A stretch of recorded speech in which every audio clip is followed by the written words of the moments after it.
네, 우리 기자단 여러분, 한 6개월 이상 이렇게 짐짝 실려 다니듯이 다니다가 처음으로 이렇게 같이 식사하는 것 같아요. 하여튼 고생 많으십니다. 그리고 새해 복 많이 받으시고요. 좋은 보도를 통해서 우리 국민들에게도 대한민국에도 새로운 희망을 만들어 주시기 바랍니다. 새해가 되자마자 첫 외교 일정으로 중국을 방문했습니다. 네, 이번 중국 방문은 변화하는 국제 질서 속에서 우리 대한민국의 국익을 더욱 단단하게 하고 한중 관계를 보다 안정적이고 성숙한 방향으로 발전시키는 중요한 외교 일정입니다.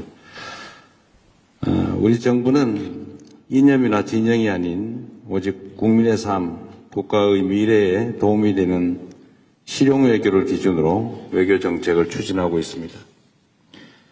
중국은 우리에게 경제, 안보, 문화 모든 분야에서 매우 중요한 이웃 국가입니다.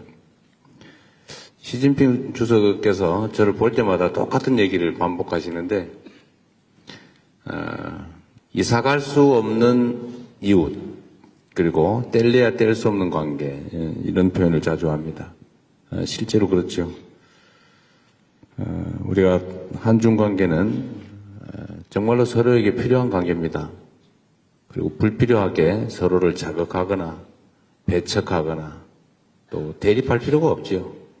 있는 환경을 잘 활용하면 더 나은 환경을 만들 수 있는데 왜 불필요하게 또 근거 없는 사안들을 만들어서 갈등을 촉발하는지 이해가 안 됩니다. 앞으로는 서로에게 도움되는 관계로 정말로 바꿔가면 좋겠다 그런 생각을 합니다. 그리고 또 한중 관계라고 하는 게 많이 바뀌었습니다. 기본적인 토대가 과거에는 일종의 수직분업, 우리의 앞선 기술력 또 우리의 자본력을 가지고 중국의 토지와 저렴한 노동력을 활용한 수직적 분업이었다면 이제는 그런 시대가 갔죠. 수평적이고 호혜적인 협력 관계가 정말로 필요한 상태가 됐습니다. 경쟁할 분야는 또 경쟁하고 협력할 영역에서는 협력하는 이를 통해서 실질적 성과를 만들어가는 게 중요하겠다는 생각을 합니다. 협력적 경쟁 또는 경쟁적 협력이 필요한 게 아닌가 싶습니다.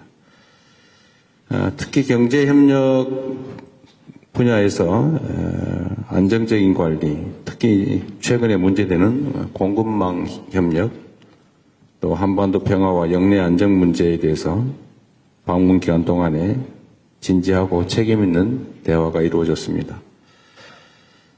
대한민국 정부는 한중 관계가 또 어느 한쪽으로 치우치거나 또는 감정에 좌우되지 않도록 상호 존중하고 또 각자 국익을 중심에 두는 원칙 위에서 관리해 나갈 생각입니다.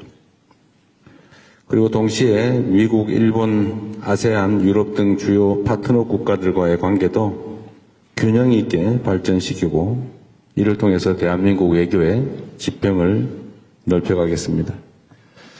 언론인 여러분께서 국민의 눈과 귀가 되어주시는 만큼 우리 정부는 외교의 과정과 성과를 가능한 한 투명하게 설명드리려고 합니다. 또 국민들께서 이해하실 수 있도록 소통하는 데 최선을 다할 것입니다. 이번 순방과 관련해서 궁금하신 점 또 지적하신 부분이 있으시면 시간은 저는 상관없는데 필요한 말씀이 있으면 해주시기 바랍니다. 네, 정말 고생 많으셨어요. 이번에도 좀 여유있게 일정을 좀 잡아보자고 했는데 겨우 몇 시간 정도 할애한 것 같습니다. 앞으로는 우리 일정팀들이 조금 더 여유있게 해주면 좋겠어요. 저도 못 살겠어요. 너무 힘들어서. 겨우 저도 한나절 정도 시간이 확보됐던 것 같습니다. 어쨌든 이번 방중은 생각보다 더 많은 진전들이 있었던 것 같습니다. 교감도 많이 이루어졌던 것 같고 또 예를 들면 대립할 수 있는 사안들에 대해서도 아주 원만하게 해소할 수 있는 길을 찾아냈던 것 같습니다.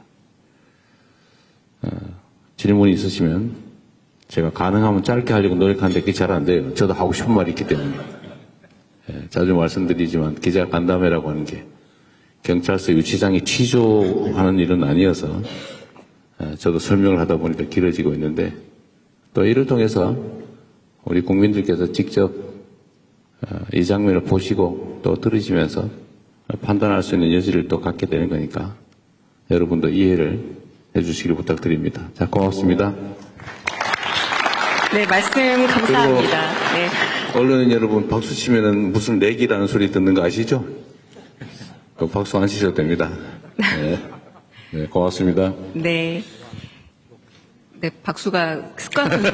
네. 다음으로 이제 순방 기자단과 대통령님과의 자유로운 질의응답 시간 갖겠습니다. 네. 저희 평소 하는 대로 질문 있으신 분들 손 들어주시면 제가 인지 가능한 대로 바로 마이크 드리겠습니다. 가장 먼저 손 들어주신 옆자리에 앉아 계시죠? 연합뉴스 임형섭 기자님 질문 먼저 받아보겠습니다. 여기 마이크, 이걸로 쓰셔야겠네요. 네, 여기 마이크가 있는 걸 그랬어요. 대통령님 새해 복 많이 받으십시오. 연초부터 정상회의 일정 고생 많으십니다. 저는 좀 전에 이번 방중에서 생각보다 진전이 있다고 말씀을 하셨는데, 문화교류 관련, 민간교류 관련 문화교류, 그 중에서도 한한령 문제를 좀 여쭤보고 싶습니다. 그동안 한한령 때문에 사실상 양국의 문화교류에 많은 제약이 있어 왔는데요. 이번 정상회담을 계기로 조금 이 부분에 개선될 조짐을 좀 느끼셨는지, 그리고 우리 국민들이 구체적으로 어느 시기 정도가 되면 좀 가시적인 성과를 조금 볼 수 있을 걸로 기대하고 계신지 이 부분 질문 드리겠습니다. 네, 이게 꽤 오래된 의제여서 사실 중국 정부는 한한령은 없다 라고 계속 말해왔죠. 그런데 이번에는 좀 표현이 다른 점들이 있었습니다. 석자얼음이 한꺼번에 언 것도 아닌데 또 한꺼번에 다 녹겠냐, 또 과일은 때가 되면 익어서 떨어진다, 이렇게 직접 시 주석께서 말씀하셨는데 그게 정확한 표현인 것 같습니다. 이제 그렇게 노력하겠다. 근데 어떻게 갑자기 바뀌면 없다고 한 게 있는 게 되잖아요. 그런 점들을 서로 이해해 줄 필요가 있겠다는 생각이 듭니다. 봄도 갑자기 오지는 않아요. 시간이 필요하죠. 과정이 필요하니까. 실무부서에서 이제 구체적 협의를 하라고 말씀하셨기 때문에 실제 협의가 이루어질 겁니다. 그리고 가능한 범위 내에서 점진적으로, 단계적으로 또 질서 있게 그들의 표현에 따르면 질서 있게, 유익하게, 건강하게 이 문제는 잘 해결될 겁니다. 조짐 정도가 아니라 이제 명확한 의사표명이라고 저는 생각합니다. 시기나 방식이나 이건 뭐 또 분야마다 또 여러 가지 그 대상의 특성에 따라 좀 달라지겠죠. 무한대로 또 할 수는 없는 게 또 그 사회주의 체제의 또 속성이기 때문에 100% 완전히 또 방치할 수도 없는 그들의 입장도 이해해야 되겠죠. 그래서 구체적 협의가 좀 필요할 겁니다. 너무 서두르지 않고 우리도 지금까지도 뭐 아예 제로 상태로 이렇게 오랜 세월을 보냈는데 조금씩 단계적으로 원만하게 해나가면 될 것 같습니다. 네. 이번에는 좀 이쪽 테이블로 가보겠습니다. 네. 가운데 테이블 계신 SBS 강청환 기자님 먼저. 네.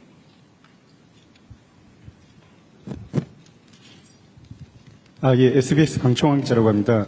대통령 고생 많으셨습니다. 그리고 한중 정상회담에서 시진핑 주석께서 하신 말이 역사의 올바른 편에 서서 전략적 선택을 해야 한다라고 모두 발언에서 발언을 했는데 역사의 올바른 편이라는 말이 이제 중국에서 자주 쓰는 표현이긴 한데 최근에 이제 뭐 베네수엘라 사태라든지 중일 갈등도 심화되고 있고 이런 부분이 있어서 좀 의미하는 바가 있지 않나, 좀 시사하는 바가 있지 않나 하는 의도가 있는 발언이 아닌가라는 생각이 좀 들었는데 대통령께서는 좀 어떻게 들으셨고 또 회담에서는 또 그 관련된 어떤 이야기가 좀 나왔는지 여쭙고 싶습니다. 저는 그 말씀을 공자 말씀으로 들었죠. 착하게 잘 살자. 뭐 그런 의미로 저는 이해했습니다.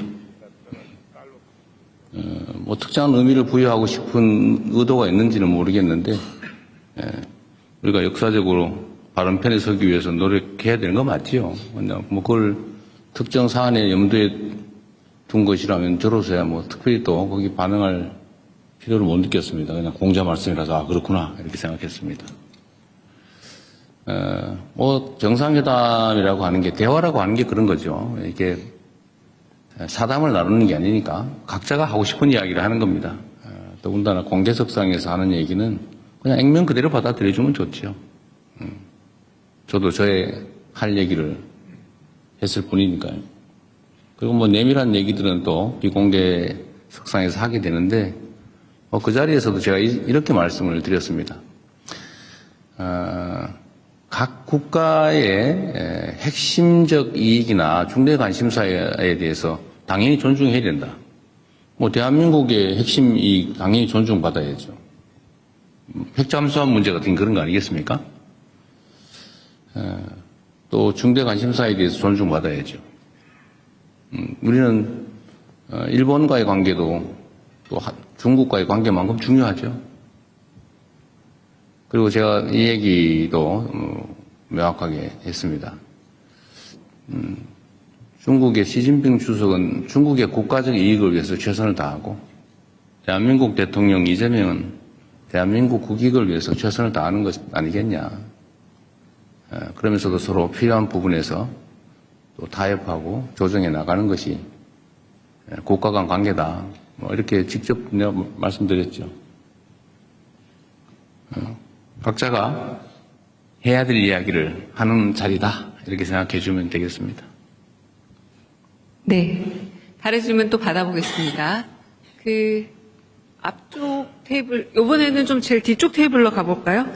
9번 테이블이 저한테 가장 멀 것 같은데, 네. 한국일보 이성택 기자님? 네. 제일 멀리 계십니다. 네. 예, 대통령님 안녕하십니까. 새해 복 많이 받으십시오. 저 한국일보 이성택 기자입니다. 이번에 여러 가지 방중 성과가 있었다라는 평가가 나오고 있는데요. 그중에서 이제 한반도 평화 안정 관련해가지고 중국이 건설적인 역할을 하는 것으로 이렇게 확인된 부분이 성과로 좀 꼽히고 있습니다. 그리고 이제 이 과정에서 한중이 평화 구축을 위한 창의적 방안을 지속적으로 모색하겠다 이런 결론이 좀 도출됐는데요. 어떤 창의적 방안을 좀 생각하고 계신지 그게 또 한 가지 궁금하고요. 또 이거 연관된 질문인데 이번에 한중 정상회담 결과에서 한반도 비핵화 관련해서는 언급이 나오지가 않았습니다. 그래서 이걸 두고서 오히려 북한을 대화의 장으로 이끌기 위한 전략이라는 평가도 있고 아니면은 중국의 한반도 비핵화 의지가 후퇴됐다 이런 상반된 평가도 있는데요. 비핵화가 공식적으로 거론되지 않은 이유 그리고 두 정상께서 한반도 비핵화 관련해 가지고 어떤 인식을 좀 모으셨는지 들어보고 싶습니다.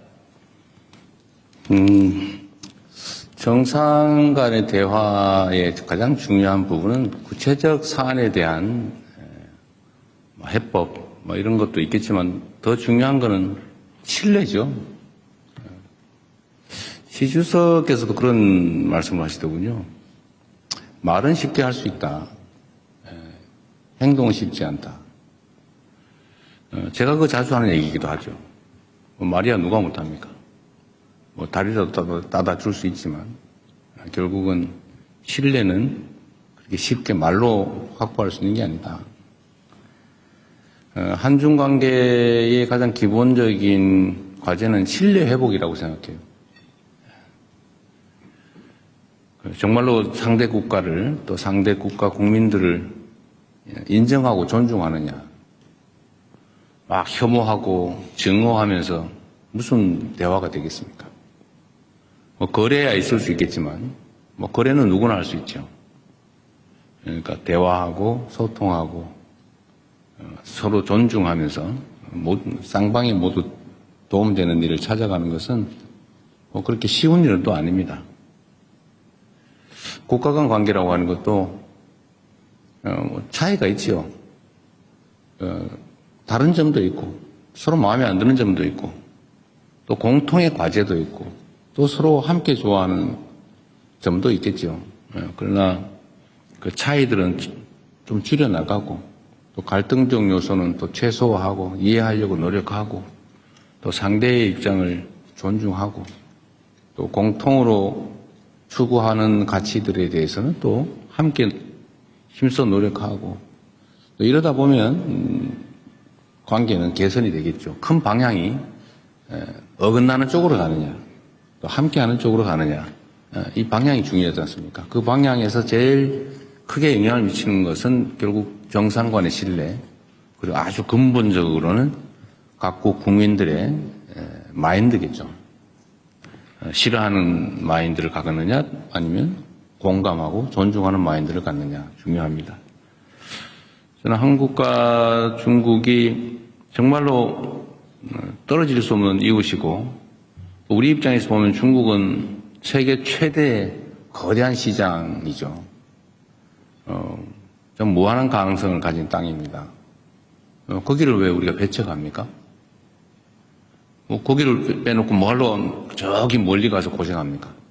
물론 먼 곳도 버릴 것은 아니지만 가까운 곳에 저 거대한 가능성 잠재력을 방치하거나 아니면 심지어 배척할 필요는 없죠. 국가 지도자가 그런 행태를 보이면 국민들이 고생하지 않습니까? 기업들이 고생하죠. 그래서 이번 정상회담에서는 한중 간의 신뢰 회복, 또 한국과 중국 국민들 간의 우호적 인식, 공감을 좀 확대하는 데 중점을 뒀다는 말씀을 드리고 그 점에서는 매우 큰 성과가 있었다고 생각합니다. 당연히 한반도를 중심으로 한 평화와 안정은 중요한 의제이죠. 당연히 아주 긴 시간 깊이 있는 논의를 했습니다. 그러나 이게 우리가 있는 얘기를 모두 대외적으로 공개를 하는 게 바람직할 때도 있고 또 그게 불필요한 오해를 낳을 수도 있거나 뭐 이렇기 때문에 일부만 얘기하는 겁니다. 한반도 평화와 안정이 중국에게도 매우 중요한 관심사라는 점은 당연히 공감했습니다. 우리 대한민국 입장에서도 국가 존속의 문제, 또 대한민국 성장 발전에 크게 영향을 미치는 중요 의제인 건 또 명백하죠. 제가 중국 측에 요청을 한 게 있습니다. 북한의 핵 문제를 포함해서 한반도의 이 문제에 대해서 좀 중재 역할을 좀 해주면 좋겠다. 우리는 모든 통로가 막혔다. 신뢰가 완전히 제로일 뿐만 아니라 적대감만 있다. 그래서 우리는 노력하지만 지금 현재는 완전히 차단된 상태라서 소통 자체가 안 되니까 중국이 그 중재자 역할을, 평화의 중재자 역할을 좀 해주면 좋겠다. 이렇게 얘기했습니다. 시 주석께서는 지금까지 노력을 평가하고 인내심을 가질 필요가 있다 이런 얘기를 했습니다. 인내심에 관한 얘기는 시 주석뿐만 아니라 이창 총리도 똑같은 얘기를 하더군요. 인내심 얘기를. 그 말이 맞습니다. 우리가 꽤 오랜 시간 동안에 북한에 대해서 군사적 공격 행위를 했지 않습니까, 사실? 북한에서는 엄청 불안했을 겁니다. 우리가 상대와 대화하려면 상대의 입장을 이해해야죠. 또 북한 편들었다고 종북이라고 할 겁니까? 그러니까 이건 냉정한 현실이죠. 아마 엄청난 경계심과 적대심을 유발했습니다. 대화가 쉽지 않죠. 꽤 오랜 시간 그렇게 싸워온 업보라고 할까?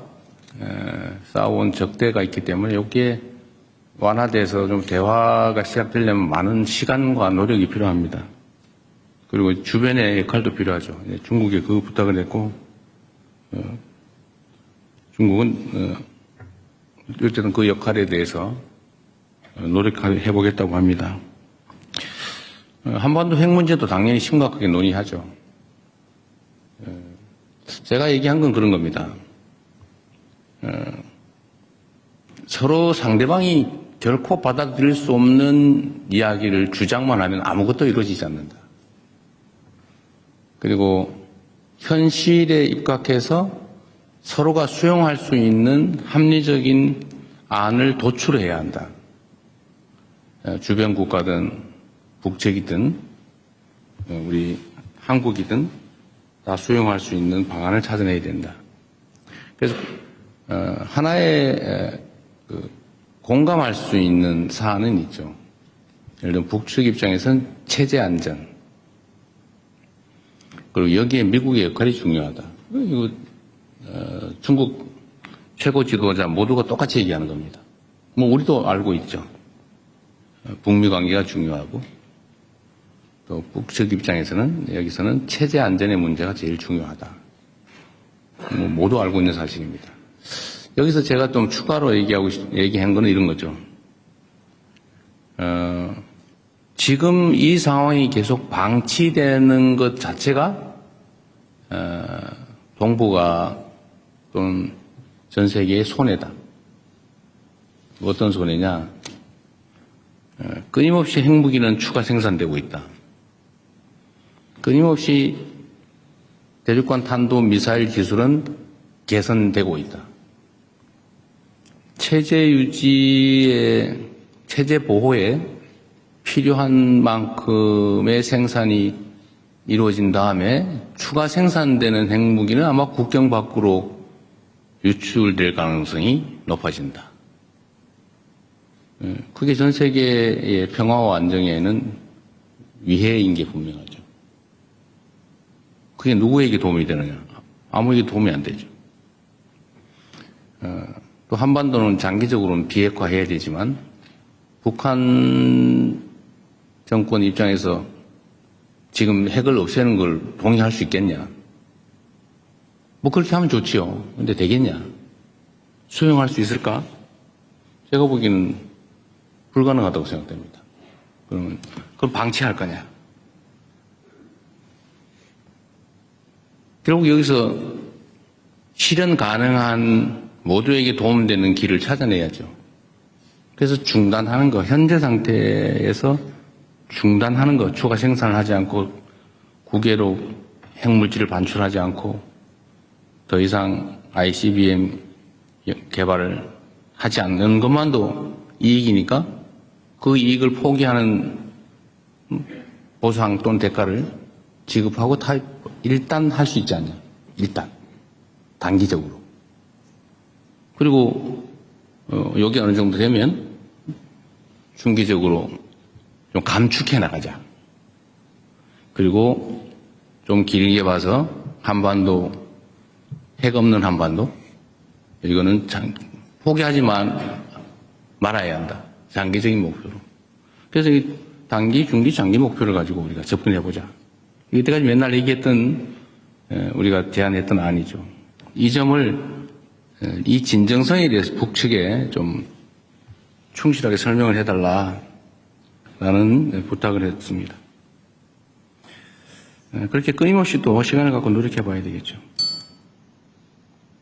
안 하는 것보다 나으니까. 또 해야 되니까. 이런 점에 대해서 중국 측에 공감이 있었다는 말씀을 드립니다. 정말로 많은 노력이 필요해요. 그리고 여기에는 우리 대한민국 국민 여러분의 또 인내와 이해도 필요합니다. 여기에 자꾸 정략적인 이유를 붙여서 자꾸 흔들고 발목 잡고 이러면 아무것도 안 됩니다. 점점 더 상황은 나빠질 뿐이죠. 상황 개선을 위해서 좀 힘을 모아주시면 좋겠다는 말씀을 드립니다. 네, 뭐 중요하고 복잡한 의제에서 말이 좀 길었네요.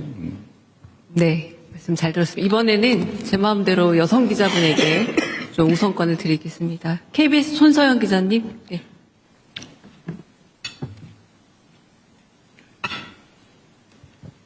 네, 대통령님 일정 소화하시느라 고생 많으셨습니다. KBS 손소영입니다. 어제도 말씀하셨고 이제 양국 우호 증진을 설명하시면서 좀 혐중 혐한 정서를 해소하는 문제의 중요성을 말씀하셨는데요. 중국 측 시 주석이나 이제 고위 인사들과 만나시면서 중국 측도 이런 문제에 대한 우려를 좀 표명했는지 그런 점들이 좀 궁금하고요. 이게 어쨌든 시간을 갖고 좀 해소해야 될 문제이긴 하지만 단기적으로 조금 뭔가 문제 해결이 필요할 것 같은데 그런 방안에 대해서는 좀 어떤 고민하고 계신지 여쭙고 싶습니다.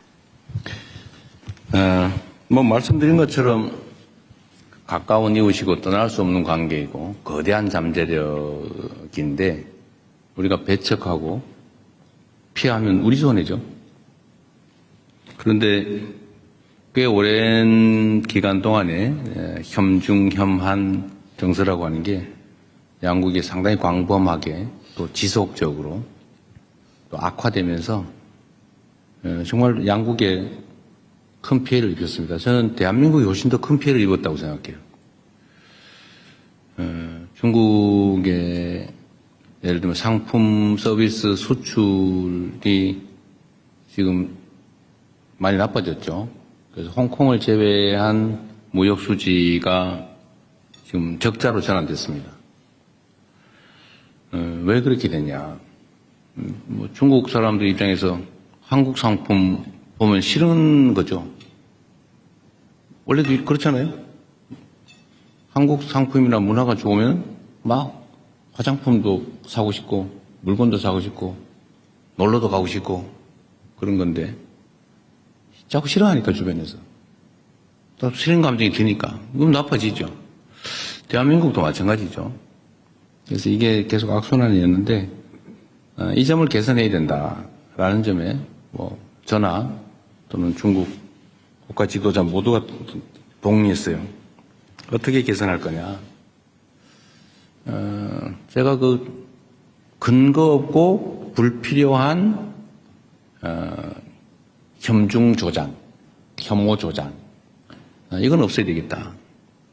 무슨 부정선거를 중국이 어쩌고 이런 정신 나간 소리를 해서 그 감정을 상하게 하면 되겠습니까? 근거도 없고 불필요하죠. 그래서 제가 국무회에서도 여러 차례 지적하고 또 명백한 허위 주장이나 행동에 대해서 엄격한 제재를 가하고 있고 또 이것 때문에 사실 많이 줄어들긴 했고 이 점에 대해서 중국 정부나 중국 국민들이 많이 또 알게 되면서 호감도가 많이 개선된 것 같습니다. 앞으로도 계속 혐중 혐한을 조장하거나 또 선동하거나 이런 데에 대해서는 우리가 억제를 위한 노력을 계속해야 되겠습니다. 중국 측에도 제가 그런 얘기를 했죠. 대한민국이 혐중 선동을 하는 뭔가 근거 비슷한 거 이런 게 좀 최소화돼야 된다. 증표가 필요하다. 그게 소위 문화 콘텐츠 진출 제한 같은 거다. 제가 이런 지적을 했죠. 그래서 그게 내가 보기도 사실인데 한국 영어 잘 안 틀고 한국 공연 잘 못하게 하고 실제 현장에는 그러니까 국가 정책은 아니라고 하지만 그게 개선되지 않고 있으면 그게 공격의 빌미가 된다. 근거가 된다. 아까 근거 없는 불필요한 이런 얘기했지만 근거가 있지 않냐 그런 거는. 그런 걸 그래서 신속하게 좀 해소되는 걸 보여줘야 된다. 그리고 한중 관계가 서로 협력적이고 우호적이라는 걸 보여줄 필요가 있다. 그래서 제가 이것도 지방 균형 발전 차원에서 우리나라 사람들이 팬더 좋아하는데 저 광주에 우치동물원이라고 국가 제2동물원이 있대요. 국가동물원이 있는데 거기 제2동물원이 있답니다. 그래서 저 지방에 국가동물원이니까 광주 우치동물원에 팬더나 한 쌍 보내주면 어떻겠냐. 그럼 실무 협의를 한번 해보기로 해서 지금 아마 하고 있을 겁니다. 그래서 이런 근거들이 좀 필요하다. 그래서 혐중 혐한 정서 문제는 이제 각 국가 차원에서 좀 해소하기 위한 구체적인 또 실질적인 노력이 필요하다는 점에 서로 공감하고 앞으로 실제로 진척이 좀 될 겁니다. 제가 이 점도 이제 중국 측이 얘기를 해줬는데 이게 계속 이제 중국에 대한 악감정 계속 늘어나고 있었거든요. 좋아하냐 싫어하냐 이런 거 물어보잖아요, 국민들한테. 근데 이게 이제 좀 방향이 전환이 됐어요. 작년 아마 제가 취임한 이후부터 좀 전환이 되는 것 같습니다. 이게 아마 여러분도 보셨을 텐데 여론조사상으로 중국에 대한 국가 인식이 개선이 됐어요. 중국 국민들에 대한 그 인식도 많이 또 개선됐다고 합니다. 다행스럽죠. 이제 방향을 좀 바꿨으니까 많이 개선되지 않을까 싶고 좀 가속도를 붙여야 되겠다는 생각하고 있습니다. 여러분도 좀 도와주시기 바랍니다. 네, 다음 질문 또 받겠습니다. 여기 좀 안간 또 저쪽으로 좀 한번 가보겠습니다. 네, 동아일보 박훈상 기자님. 네.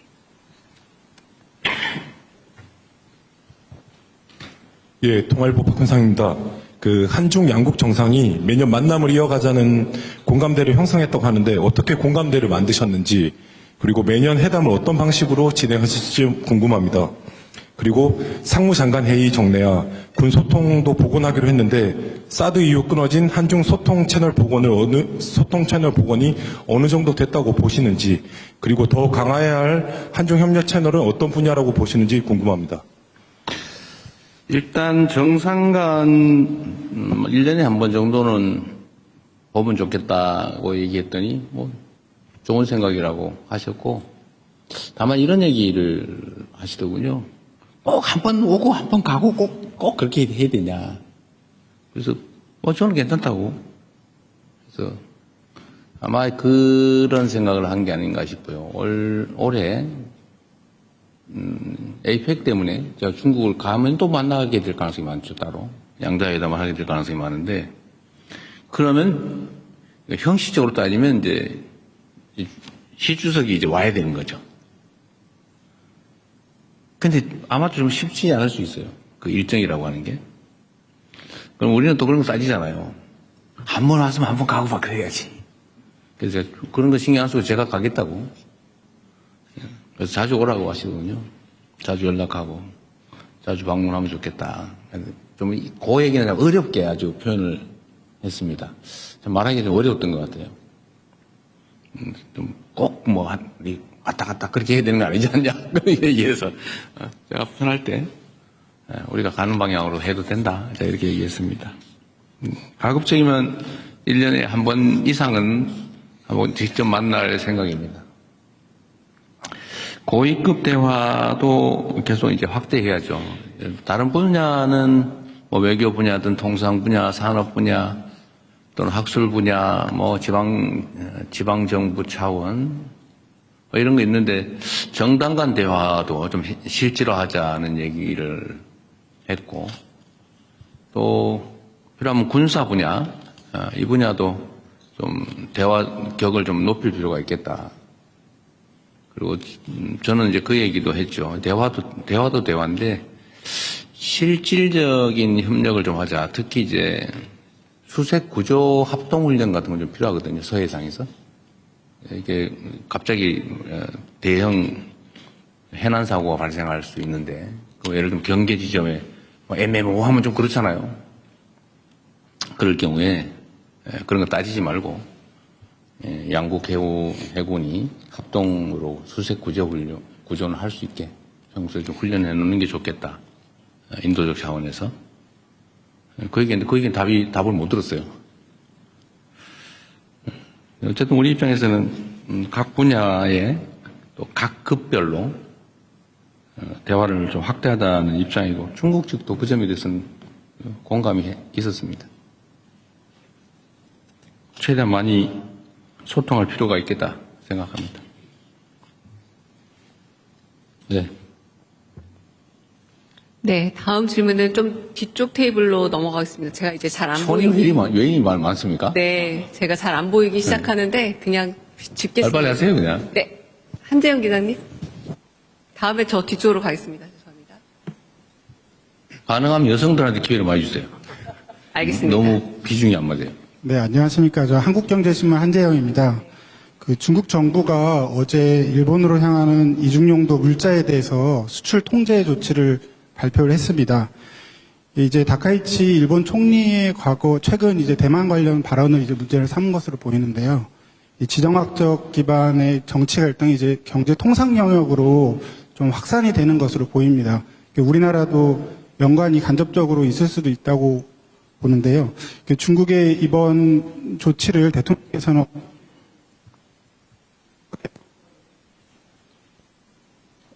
어떻게 평가를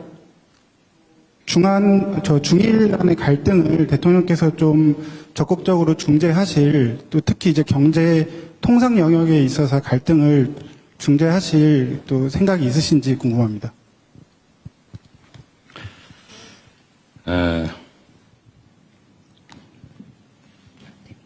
어른들도 뭔가 실제 이유가 있어서 다툴 때 옆에 끼어들면은 양쪽으로부터 미움받는 수가 있는데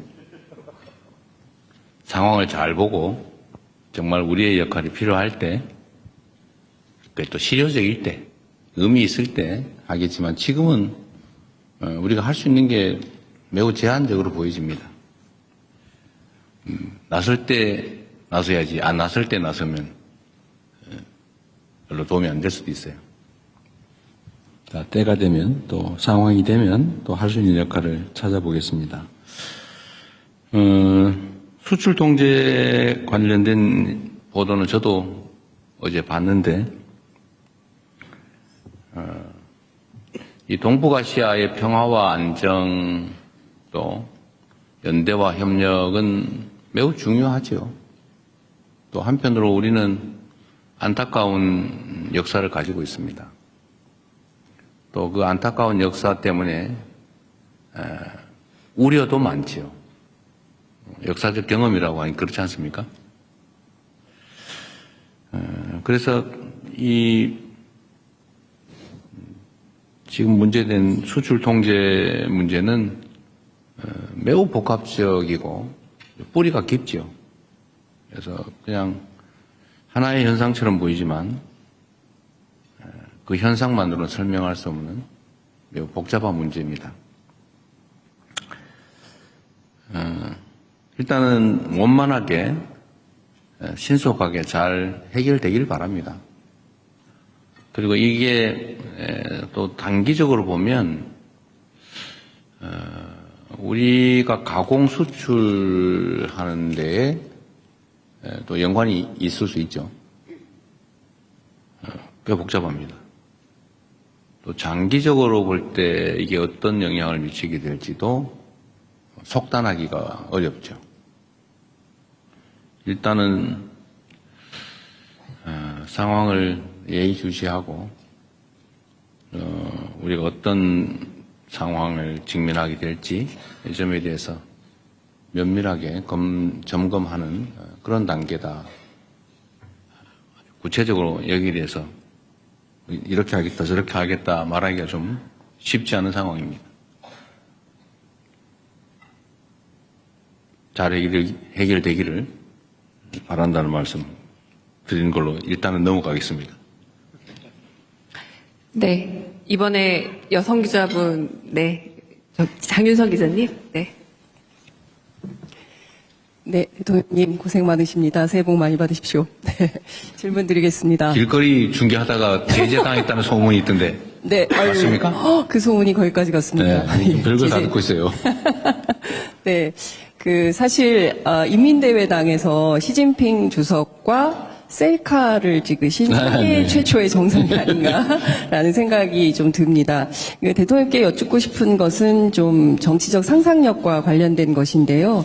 사실 우리는 5년마다 대통령이 바뀌기 때문에 지난 30년 한중 관계를 결산해 볼 때 처음에는 발전기였다가 조정기를 거쳐서 사실상 갈등기를 거쳤습니다.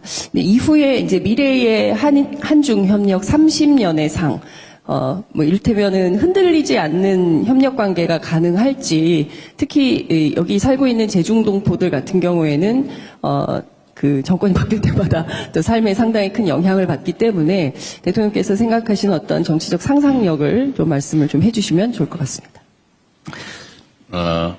대한민국의 이 5년 단임제, 이 점에 대해서 사실은, 중국도 관심을 보이기도 했어요.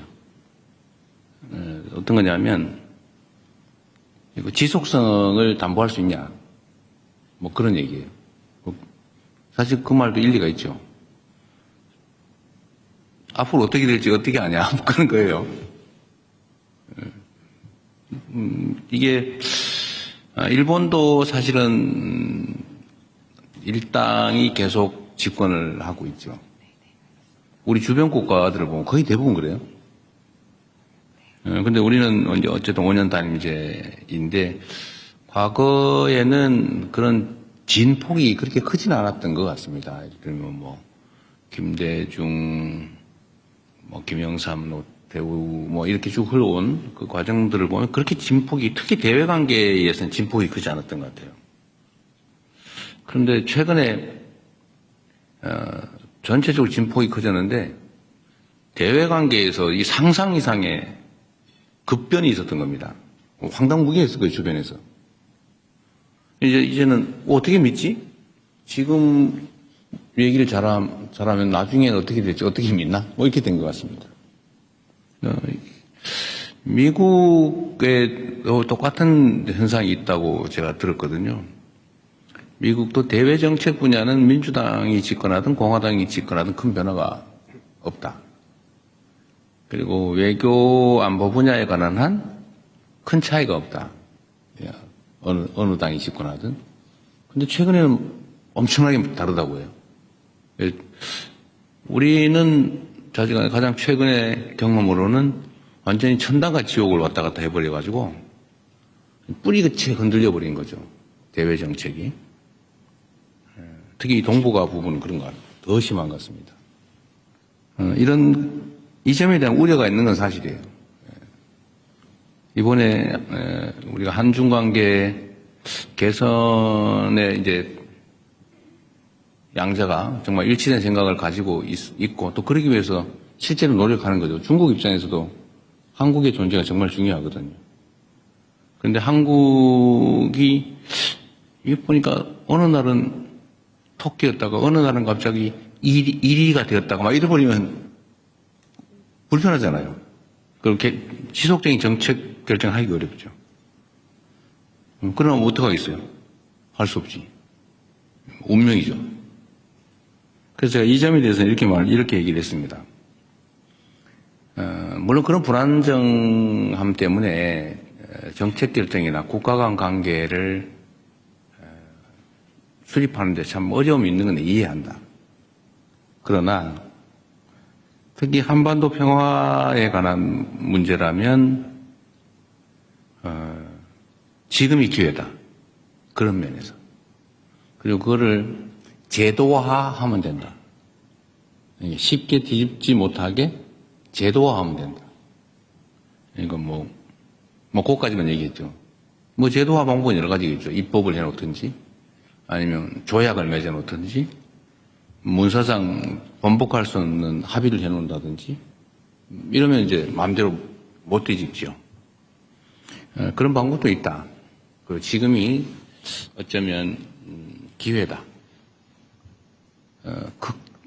좀 미국 대통령도 매우 실용적인 사람, 현실주의자, 실용주의적인 사람이고 한반도 핵 문제를 현실적으로 실용적으로 해결할 생각을 가지고 있는 사람이고 나도 그렇고 중국도 그랬으면 좋겠고 이런 측면에서 좋은 기회 아니겠냐 이런 얘기를 했던 겁니다. 5년 단임제야 뭐 대한민국 헌법이 그런데 뭔 상상을 합니까? 그냥 가는 거지. 네. 그러나 저는 그런 걸 믿죠. 이건 국민의 바다, 민중의 바다, 이 민중의 강물 위에 떠 있는 배 같은 존재가 정치고 권력이니까 그 큰 흐름, 대한민국 국민의 집단 지성이 가지고 있는 생각이나 판단은 크게 바뀌지 않을 거다. 더군다나 이번 내란 사태를 겪으면서 그냥 맡겨놓으면 안 되겠구나 라는 생각도 했을 거기 때문에 어떤 체제가 되든 간에 우리 국민들이 기대하고 또 원하는 세상을 향해서 좀 부침 흔들림은 있겠지만 계속 나아갈 거라고 믿습니다. 네. 네, 감사합니다. 순방기자단 오찬 간담회 사전 행사, 공개 행사는 아쉽게도 그냥 여기서 더 하세요. 방송 시간이 45분으로 정해져 있다라고 누구 합니다. 법으로 막은 것도 아닌데 뭐 네. 기회를 주세요. 우리 그러면은 네, 두 분 정도 제가 더 기회를 드리겠습니다. 더 주세요. 괜찮아. 짧게 더 할게. 나도 드리겠습니다. 짧게 얘기할게요. 그럼. 저기 네, 먼저 이슬기 기자님 먼저 네.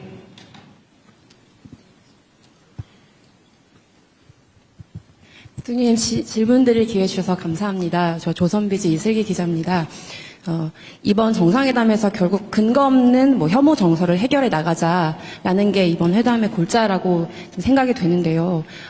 다만 이제 우리 국민들이 서해 구조물이나 오래된 미세먼지 문제, 특히 사실 쿠팡의 그 정보 유출 사태 관련해서 중국인 직원 이런 문제들이 사실 있지 않습니까? 그래서 이런 것에 근거해서 우리 국민들이 사실 중국에 대한 반감이나 약간의 우려, 불편함 이런 감정을 갖고 계신 것도 사실입니다.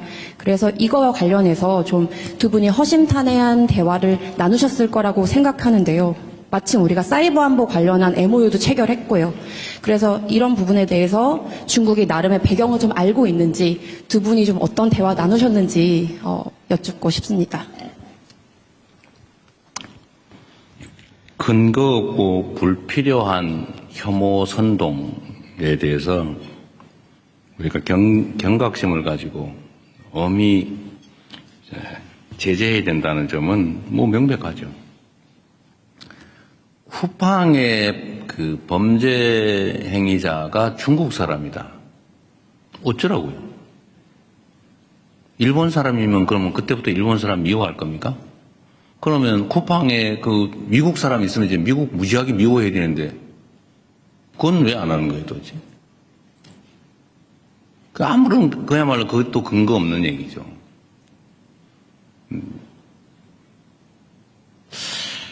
미세먼지 문제는 사실 우리 국민들께서는 좀 잊어버리고 있었을 가능성이 꽤 있죠. 예를 들어 한참 심할 때 이게 중국 발이냐 아니면 어디 발이냐 몇 퍼센트가 중국 거냐 가지고 막 싸우고 그랬잖아요. 저도 누구하고 싸웠던 기억이 있는데 방송에서.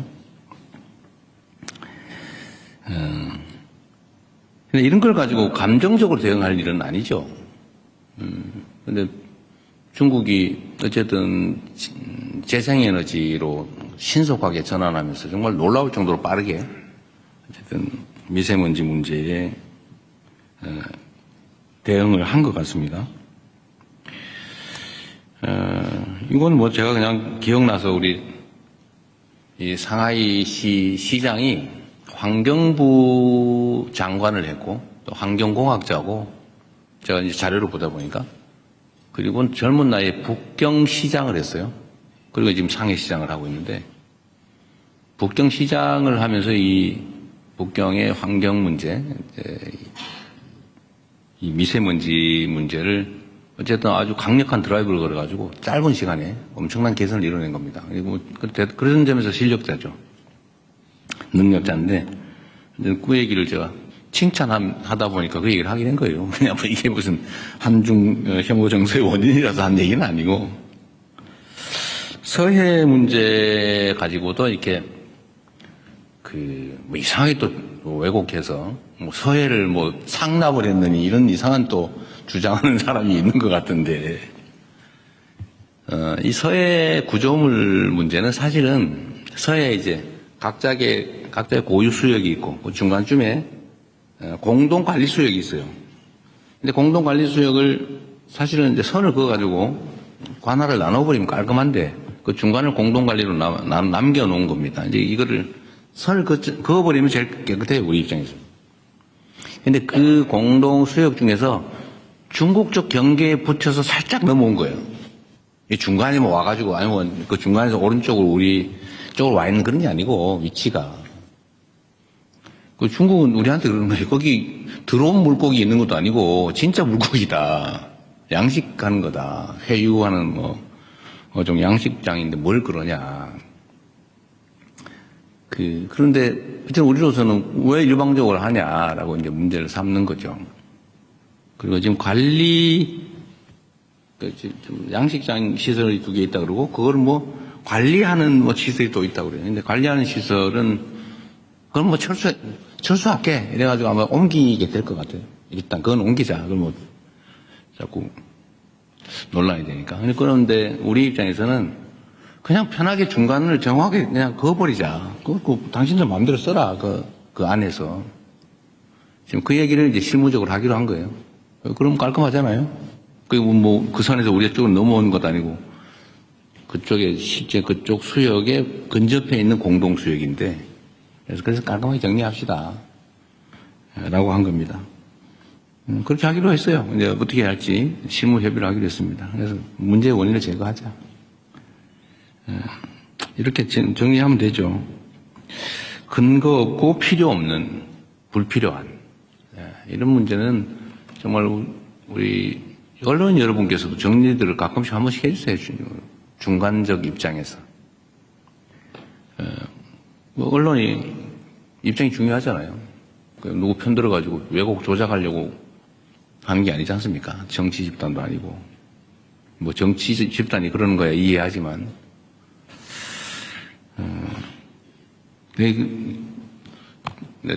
붙여서 내가 얘기 한번 얘기했다. 참 신통한 게 있었는데, 예를 들면 말입니다. 검찰이 기소해가지고 법원이 검찰의 기소가 잘못됐다고 판결을 하면 우리는 통상적으로는 잘못 기소한 검찰을 비판해요. 이거 맞잖아요, 그게. 왜냐하면 최종 판단권은 법원이 가지니까. 그런데 희한하게 거기에 이재명이나 민주당이 관계가 되면은 법원이 판단이 잘못됐다고 검찰을 두둔해요. 그 이상하지 않습니까? 왜 항소 안 했냐고 따져요. 기소한 걸 잘 탓해야지. 왜 법원이 판결을 잘못했다고 항소해서 법원의 판결을 뒤집으라고 합니까? 이게 완전히 중립성을 벗어난 거죠. 기준이 정말 그때마다 달라요. 언제는 잘못 기소했다. 무리한 기소다. 원래 무죄 나면 무리한 기소라고 비평하는 거 아니에요? 무리한 기소? 항소하겠다면 혼내야지 오히려. 법원의 판결이 잘못된 게 아니면. 그런데 묘하게 그 검찰이 항소 안 한다고 말이지. 왜 항소 안 했냐고 비난을 해요. 이게 문제다 이거죠. 그래서 이게 서 있는 걸 이렇게 똑바로 안 쓰고 이밖에 삐딱하게 써있으니까 세상이 삐딱하게 보이나 그런 생각이 들 때가 있습니다. 특히 이런 혐중, 혐한 이런 것들이 국민 경제에 엄청 피해를 주잖아요. 무슨 도움이 됩니까? 손해는 국민들이 받죠. 장사 안 되고 물건 안 팔리고 화장품 진짜 지금 같으면 중국을 석권해야 되는 거 아닙니까? 근데 안 팔리잖아요. 중국에서 잘. 그래서 엄청나게 손해보고 있는데 그럴 필요가 없다. 그게 공인으로서 해야 될 일 아니겠나 싶습니다. 네, 또. 네, 정말 이번엔 그냥 제가 마지막 질문으로. 다 하라고 그러세요. 10년에 할 일도 없는데 네, 그럼 식사 시간 줄여서 저희가 그냥 가겠습니다. 밥은 후다닥 먹기로 하고. 네, 제가 저쪽에 잘 안 보이는데요. 네, 정환보 기자님이십니까? 네. 안녕하십니까. 경향신문 정원보 기자입니다. 저는 약간 가볍지만 또 의미 있는 질문을 좀 했으면 하는데요. 이번 방중 기간에 강윤정 대변인께서는 백미라는 표현까지 쓰셨는데 샤오미 폰 셀카가 되게 국내에서도 화제가 될 걸로 알고 있습니다. 그래서 어떻게 보면 석자 얼음이 한 2자 정도 줄지는 않았을까 싶은 생각이 있는데 대통령께서 주신 선물 외에 사실 석사자상 같은 경우도 간송미술관에서 사실 금액으로 따질 수 없는 엄청난 가치가 있었던 걸로 아는데 반대로 중국 측에서는 저희한테 준 내용이 이제 펑리위안 여사 CD 말고는 알려진 게 없습니다. 그래서 그에 관해서 좀 말씀 듣고 싶습니다. 네. 우리 정한모 기자님 의외로 그 선물 물량에 관심이 많으신 것 같아요. 이 선물은 마음이 중요한 거 아닌가요? 뭐 그건 지적도 일리가 있죠. 근데 우리 선물 교환할 때 보니까 그쪽에는 준비를 많이 했는데 우리가 너무 준비를 적게 해가지고 미안하다는 생각이 들던데요. 그때 뭐 우리 너무 정말 그쪽에 준 거에 비하면 너무 약소해가지고 우리가 너무 소심했나 이 생각이 들었습니다. 공식 선물. 석사자상은 이 간송 선생이 일제 시대 때인가요? 그때 일본에서 매우 비싼 가격으로 샀다고 해요. 그리고 그분이 언젠가 중국에 돌려줘라라고 유언을 했다고 하더라고요. 그래서 그 간송미술관 측이 중국 측에 이렇게 돌려주려고 오랫동안 노력을 했다고 합니다. 노력을 했는데 그 절차가 잘 진행이 안 됐대요. 네, 마침 제가 그 얘기를 들어서 중국 측에 돌려주자. 이게 이 한중일 동북아의 이 역사 문제는 사실은 저는 이제 현실이 너무 어려우니까 좀 과거는 직시하되 미래를 향해 가자라고 해서 그걸 일부러 막 부각하거나 그러고 싶지는 않은데 그래도 제자리를 좀 찾아주자. 서로 각자가 있을 자리에 있자라는 의미로 관송미술관이 굳이 돌려주고 싶다는데 이번에 그냥 우리도 좀 생색도 좀 내자라고 해서 제가 좀 밀어붙여가지고 급하게 추진된 거예요. 근데 중국 측에서 그 전문가들이 몇 명이 와가지고 급하게 왔어요. 왜냐하면 진짜인지 아닌지 감식을 해야 되니까. 와서 확인을 하더니 진짜라고. 이게 왕궁에 빛이 돼서 이게 뭘 지키든 애군을 막든 그게 맞다. 이 성체 재질도 그렇고 기법도 그렇고 맞다. 그래서 이제 급하게 실물은 못 주고 돌려주는 사진만 찍어서 돌려주는데요. 저는 이게 이제 각자 제자리에 라고 하는 걸 좀 상징적으로 보여주고 싶었죠. 중국도 중국이 우리한테 줄 거는 내가 보니 아무 자료가 없더라고요. 뭐 있으면 그래서 푸바오라도 줘라. 제가 그렇게 한 겁니다. 푸바오라도 빌려줘라. 우리가 중국에서 우리 걸 뺏어간 건 또 가져간 거 없으니까 별로. 어쨌든 그런 의미였습니다. 각자 제자리에. 그 샤오미폰은 이거 가지고 또 왜 중국 물건 선전해 줬냐, 친중이냐 또 그런 사람 있는 것 같아요. 일부가 공연히 하는 소리고, 그 샤오미폰은 어쨌든 시 주석이 우리한테 선물로 줄 때 저한테 한 얘기도 있죠. 이거는 디스플레이는 한국산이다. 그리고 중국하고 이게 일종 협력의 산물이다. 한중 협력의 산물이다라고 하면서 약간 구기종을 준 거예요. 아마 신기종은 디스플레이를 한국산 안 쓴 것 같아요.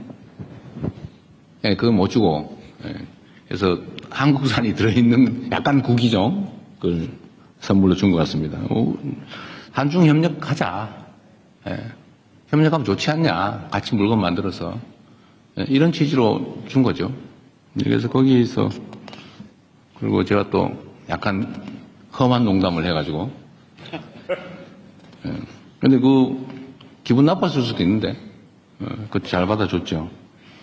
그래서 그 기억도 있고 카메라가 좋대요. 그게 또 진짜로 제가 해보니까 카메라 성능이 많이 좋더라고요. 기왕이면 또 우리 셀카 하나 찍어놓으면 더 좋잖아요. 그래서 일부러 제가 개통해가지고 가지고 왔습니다. 기회 되면 한번 찍어 놓으려고. 마침 기회가 돼서 찍었는데 내가 사진 찍는 그 장면을 또 누가 찍어가지고 잘 된 것 같아요. 재밌었습니다. 너무 물건 값에 너무 연연하지 말자. 우리 정 기자님. 그리고 참고로 제가 이거를 석사자상 이거를 중국 측에 무상으로 준 건데 원래는 간송미술관 측이 자기들이 무상으로 주고 싶다고 했는데 그건 절차상 안 되고 그래서 결국은 우리가 이제 국가가 양도받아서 중국에 이제 무상 기부를 한 거죠. 근데 간송미술관이 요새 돈이 없어가지고 난리라면서요? 뭐 어디서 보니까? 그런 데는 무상으로 정부에 준다고 그래서 제가 죄값을 쳐서 다 주면 돈이 너무 많을 것 같으니까 조금이라도 줘라. 주는 걸 검토해라. 라고 지금 시켜놓은 상태입니다. 우리가 국가 간에 이렇게 외교에 필요해서 쓰면 그걸 뭐 민간에 뺏어가지고 꼭 돈 없어 힘들어하는 데다가 꼭 그럴 필요는 없잖아요. 그래서 제가 일정 정도는 보상을 해주는 걸 검토하라고 시켜놓은 상태입니다. 근데 법률적으로 가능한지 그럼 뭐 적정한 게 어느 정도인지는 또 두고 봐야 되겠죠. 근데 나라가 뭐 민간이 가지고 있는 거를 그냥 속된 말로 뺐다시피 공짜로 받아서 뭐 그럴 필요 없잖아요. 대한민국의 경제력, 재정력 수준이. 그래서 적정하게 가치를 주는 방법을 찾는 중입니다. 네. 네, 정말 이제 마지막 질문 받겠습니다. 이상호 기자님이 벌떡 일어나셔가지고, 네, 이상호 기자님. 네. 질문 마지막으로, 네. 받겠습니다. 대통령님 고생 많으셨습니다. 고발뉴스 이상호 기자라고 합니다. 통상 대통령께서 말씀하시면 이 공간이 꽉 차는 느낌이 있는데 오늘도 참 많은 기사거리를 주셔서 감사합니다.